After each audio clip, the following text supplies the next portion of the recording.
what I thought I would start with was a little bit about my journey on this path. I'll start with the food journey because it's obviously we're all here with a deep interest in health and how to create health through food.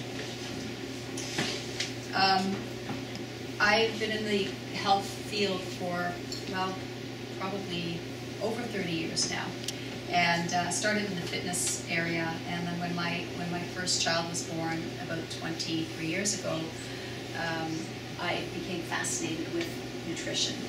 And it was then that I read a book called Diet Food America by John Robbins. Anybody read that one? Eating the Beautiful. I just love that book. And that did it. Within a week, I was vegan. I just emptied out my freezer, gave away all the meat. And I come from a French Canadian and a Dutch background, very heavy meat eating and dairy and all of that. And I prided myself on being a very good cook. And you know, I could make.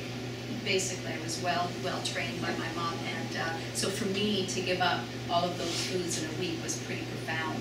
But it touched me on a very deep level, and this was when my kids were very young, and so there was a lot of concern around raising these children as vegetarians, and as a result, I did not want to mess up, so I did a lot of research, which laid the foundation for later becoming a holistic nutritionist and teaching for the Canadian School of Natural Nutrition.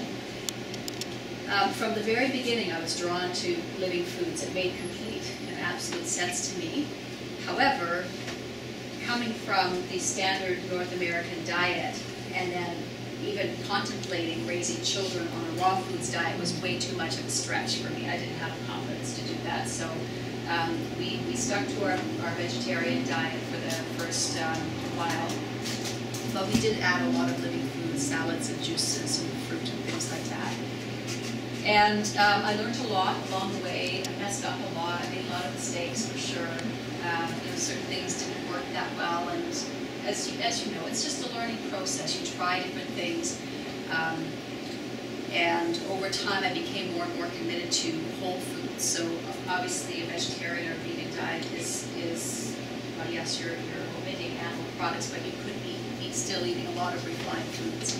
But as I went along, I began to eliminate pretty much all of the refined foods as well. And along the way, as I adopted a plant-based diet, I became more interested also in emotional healing. It's like the diet, the whole foods diet, there was a waking up that happened, and a profound waking up actually. And I realized that I just wasn't myself. I wasn't myself. And so it began a whole journey with yoga and meditation and energy work and therapy and yoga, all of that.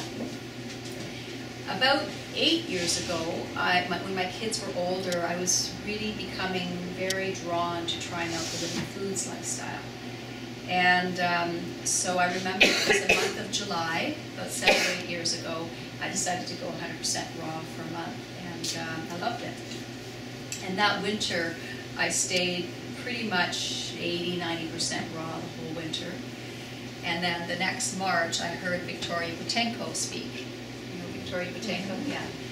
And that talk encouraged me to try to go 100% again for, I think I went 6 months that time, and then winter came again.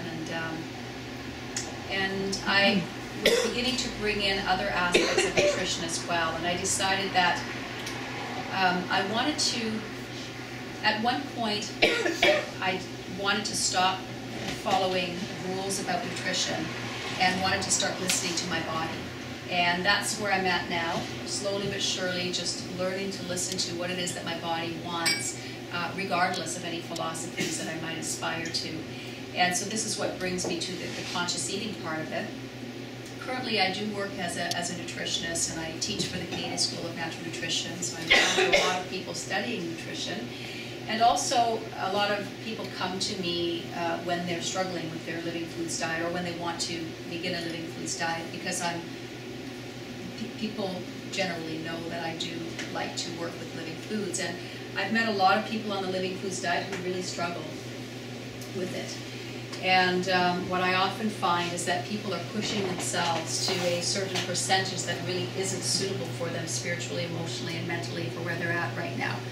So this is again where I'm bringing in the conscious eating part of it, because I feel that when we change our diets, we're not only affecting our bodies, we're affecting our emotions, we're affecting our spiritual path, and everything needs to come together in a balanced way. And sometimes when we push the diet too much without doing the spiritual work, without doing the emotional work, it becomes, well, it becomes not so joyful anymore. And that being said, I still eat a very, very high raw diet myself, but I would never encourage anybody to go 100% raw off the bat. And if you look at any of, or many of the raw food experts out there, many of them took their time with it. And in fact, many of them are not 100% raw. So one of the things that I like to dispel is the fact that you have to be 100% raw to get all of the benefits. I've not found that that's true. And I prefer a more gentle approach and a more trusting approach of the body. One of the things that has brought this forward for me is my work as an energy worker. So, as many of you know, maybe I'm sure all of you know actually, everything is made of energy, right? Everything's made of energy. Like there's actually nothing solid here. Right? If we went into any one of our bodies with a high-powered microscope, any quantum physicist would tell you that you get in deep enough and there's nothing there. We're 99.999% empty space, and we don't even know what the other 0.001% is. So we are energy. That's what we are. And the healthiest state is where your energy body is flowing freely. So if we could see, and maybe some of us do see energy, but if we could see energy in all of these bodies in the room, it's like a cloud of moving energy, moving in, moving out. There's this dense layer here, but there's also many layers beyond your physical body that also make up your energy body. Right? And in energy work, we understand that disease is caused by blocked or stuck energy. Yeah? So it's at some point in all of our lives, usually very early, we begin to lock up energy in certain parts of our body. And generally this happens as a result of traumatic experiences that we have, and even not so traumatic experiences. Maybe a cross word said to us by our parents that really hurt us, and that for some reason we weren't encouraged to really complete that emotion. That could still be sitting there. I know that when I do my meditation work, oftentimes very old memories from childhood will come up, and they just haven't completely resolved themselves.